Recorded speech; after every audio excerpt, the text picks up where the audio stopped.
Hello everyone, it's Dianne at Minerva. I hope you're all doing really well this week.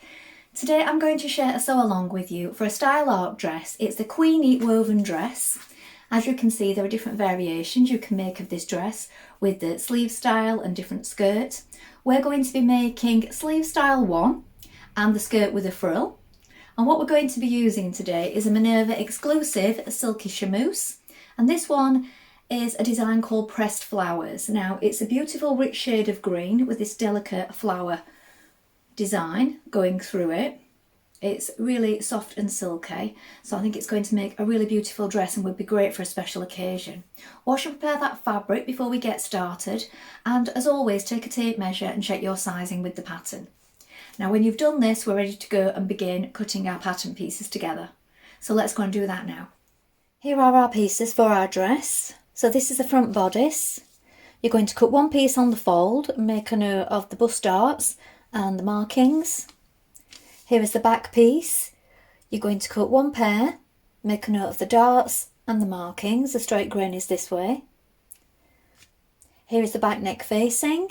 You're going to cut one pair in fabric and one pair in interfacing. This is the front neck facing. You're going to cut one piece on the fold, and the fold line is here, and one piece in interfacing on the fold. Here are the skirt pieces for your dress. So this is the back skirt. You're going to cut one pair, so two pieces. The straight grain is this way. Make a note of your darts and your markings. This is the front skirt. This time we're going to cut one piece on the fold. The fold is here. Make a note of your markings. This is the frill for the view that we are making. You're going to cut two, one for the front and one for the back from your fabric. Make a note of the markings and these lines here where you will gather it. The straight grain is this way. This is the sleeve. Now for the view that we're making, you're going to cut one main pair as it is marked here like this on the pattern piece. The straight grain is this way. Then you're going to cut another pair from fabric, but this time going to this line here. So there's another line just inside, and that's because we're going to make the second pair slightly smaller. So you have two pairs of sleeves. Make a note of your markings.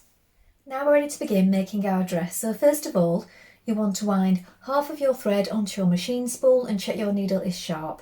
Now we're using a standard size 8 today. Now when you've done that, we're going to apply our interfacing to our neck facing pieces, and then take our front bodice pieces and create the darts. That's our first job, so let's begin. First of all, we're going to create our darts. So here's your front bodice piece. So we have this cut out piece here, and you have your point that we're working towards. We're going to bring right sides together like this, and working from the side to this point, we're going to come off at a gradual angle. So don't come off too suddenly because you will create a bump.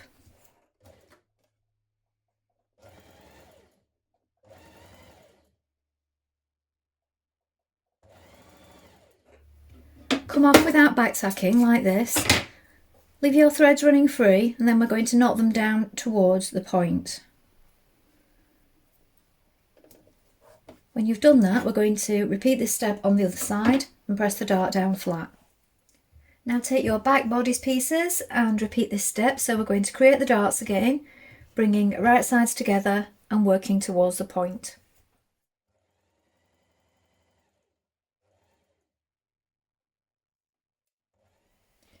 Now with right side facing right side, you're going to place your back bodice pieces on your front bodice piece. So we have the shoulders pinned like this, and on this pattern it's a 1 centimetre seam allowance.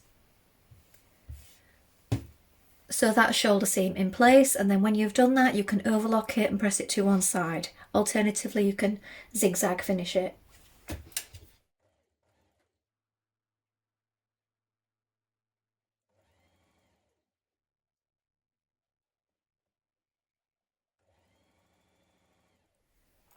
At this point, we're going to take our neck facing pieces and we're going to sew them together at the shoulder seam, again with a 1 centimetre seam allowance. So right sides facing.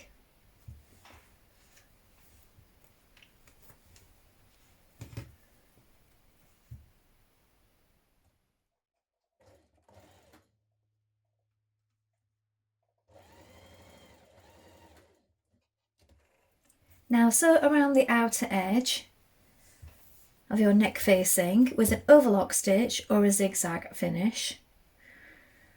Alternatively, you could do a small hem all the way around like this and press it flat.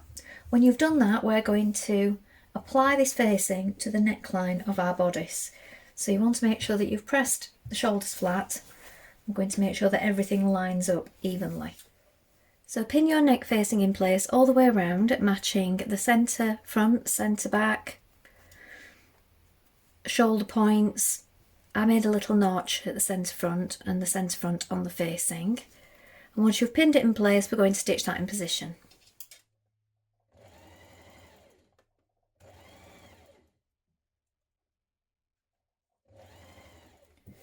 Now press the seam towards the facing. I also found it's best if you snip it around just to help that seam lie flat on the curve. And then you're going to understitch it all the way around the neckline, a few millimetres away from this seam that you've just created.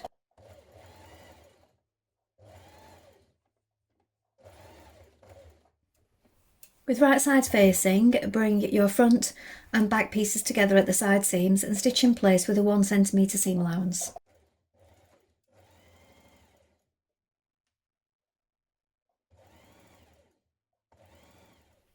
Take each of your sleeve pieces and we're going to do a fine hem on the bottom. So it's a double fold. You can use a rolled hem foot if you wish. If you're using a regular foot, be sure to be pressing and pulling on the bottom one as you do so, because the top one will want to pull away. So it helps if you keep making sure that you pull the bottom one as you go and take your time.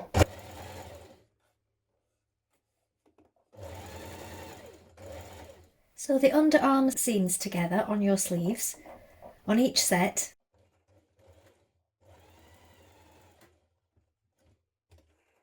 Now with your two sleeves pinned together and the smaller one on the outside, stitch around the top of them just to keep them in place before we attach them to our bodice.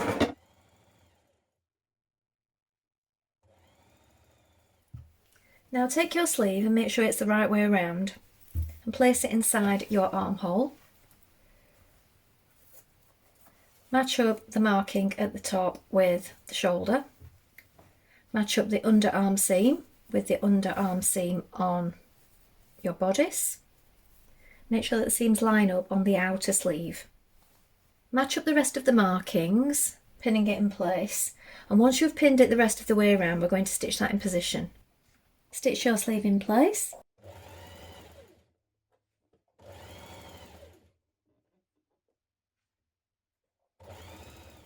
Now sew your darts in your back skirt panels. Do this on both sides, then press them flat.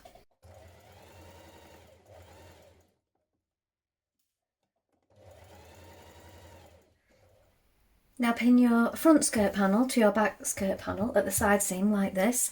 Stitch it in position with a 1 cm seam and then either overlock or zigzag finish your raw edges.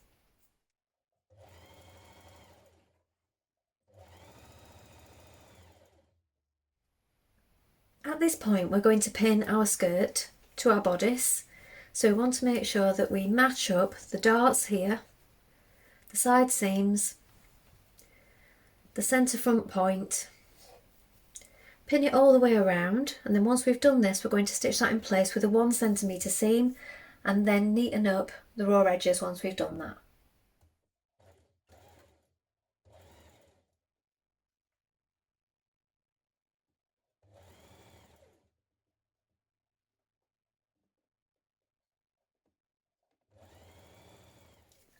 Now we're going to apply our invisible zipper. Now I've changed to an invisible zipper foot. You can use a regular zipper foot for this, but these are really useful if you're applying an invisible one. So what you want to do is open it up. I'm going to open up the facing part at the top of the neck for now.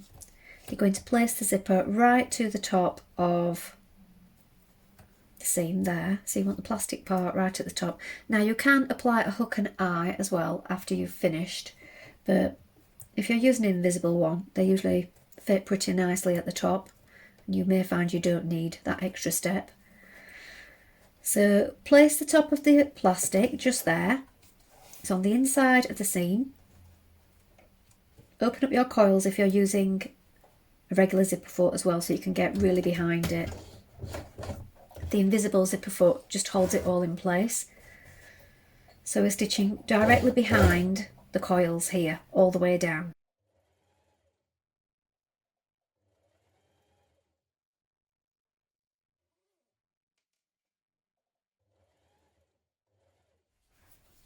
Now if you mark your zip on the other side with chalk, where the bodice meets the skirt just here, in line with this seam, that will help you line that up correctly on the other side when you're stitching the other side of the zip.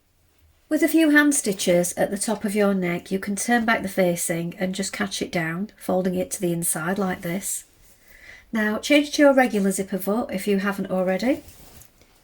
We're now going to sew at the centre back seam, but just at the top here, we need to make sure that we catch close to the zip and close to where our stitching ended, just here where we've sewn in our zip. So that's why we want our zipper foot on first of all, to get in just behind, just there.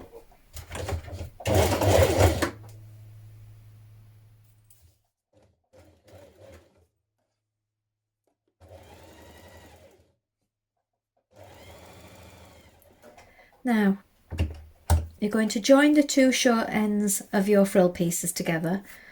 So right side's facing.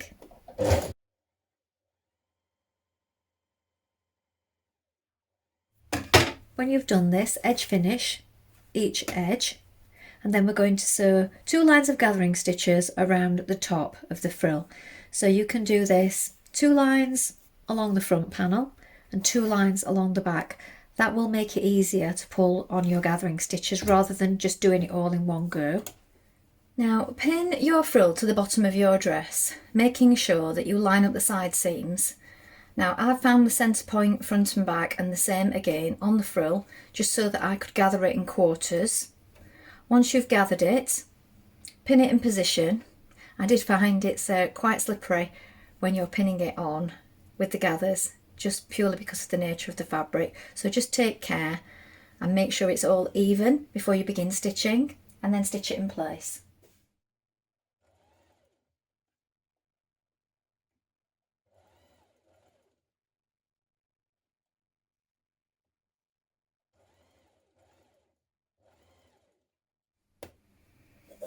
Now hem the bottom of your dress, so you can either do a double fold or overlock it and turn it up once.